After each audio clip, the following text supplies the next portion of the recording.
अस्सलाम वालेकुम प्यारे बच्चों, कैसे हैं आप सब। उम्मीद है आप सब खैरियत से होंगे।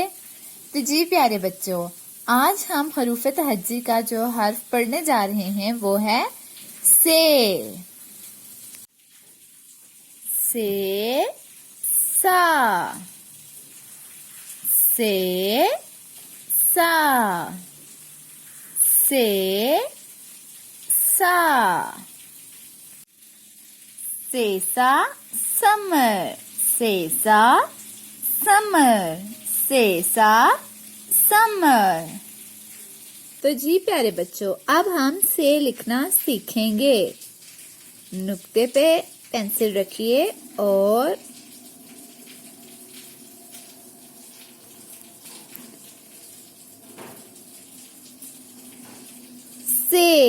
सेसा समर, सेसा समर।